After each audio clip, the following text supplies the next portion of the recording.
Rəhman və rəhim olan Allahın adıyla. Salam, xoş gördük siz müsəlmanlar. Allah oruc və namazlarınızı qəbul etsin. Bugünkü söhbətimiz Müminin surəsindəndir. Müminin surəsinin 99-cu ayəsi. Bu ayə şərifədə mütəal olan Allah buyurur: "Hətta izə cəə əhəduhumul maut qalə Rabbirciuni." Ayənin tərcüməsi belədir: onların birinə ölüm gəlsə, yəni ölüm mələyi gəlib onların birini yaxalasa, tutsa ki, day zamanlarıdır, ölüm vaxtları gəlib çatıb, qalə. Onlar deyirlər, deyir həmin o şəxslər, Rabbirciuni.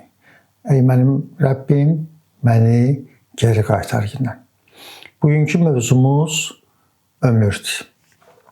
Bəzi insanlar var ki, biz Quran-ı Kərimdə görürük ki, bu insanlar bu dünyada öz ömürlərini o qədər zaya veriblər, o qədər bada veriblər ki, bu ömürlərini o qədər pus yaşayıblar ki, boş və behudə işlərlə məşğul olublar ki, onlar dünyalarını dəyişəndən sonra baxırlar, görürlər ki, əməl dəftərləri boşdur, əlləri boşdur. Əlləri boş olduğuna görə də onlardan bəziləri deyərlər ki, Pərverdigara bizi qaytar yine dünyaya, biz qayıdaq təzədən dünyaya, o cür ki yaşamalıydıq.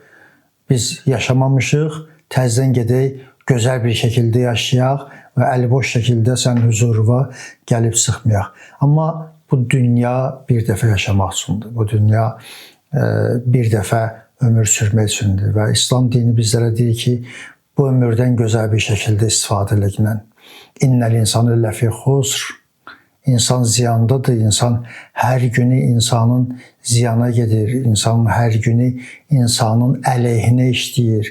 Baxın, bu dünyada Peyğəmbərimiz buyurur ki, insan mal və sərvət yığsa, mal və sərvəti itirsə heç bir problemi yoxdur. Amma ömrü itirsə bu problemdir insan üçün. Nəyə görə mal sərvəti itirsə problemdir?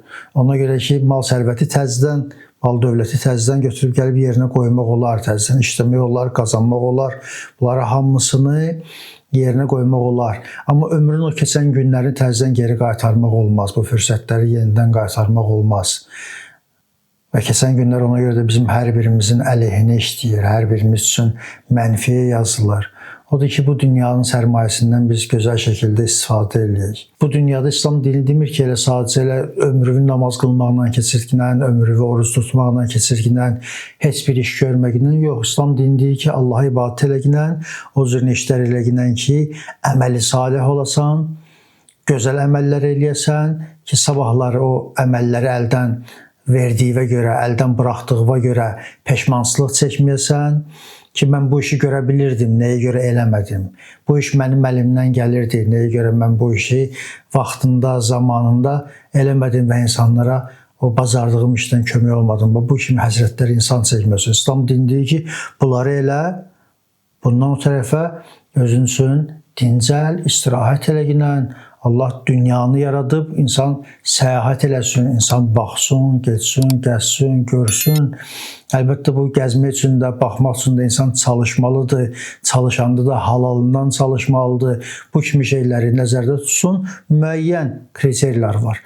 Həmin o kriteriyalara insan gəlsin, riayət eləsin İslam dinində, ondan sonra azaddır. Və bu fasilələr də sırf ona görədir ki, insan dincəlsin və təzədən, təzə nəfəslə Allahın huzurunda, Allahın bəndələrinə xidmət eləsin.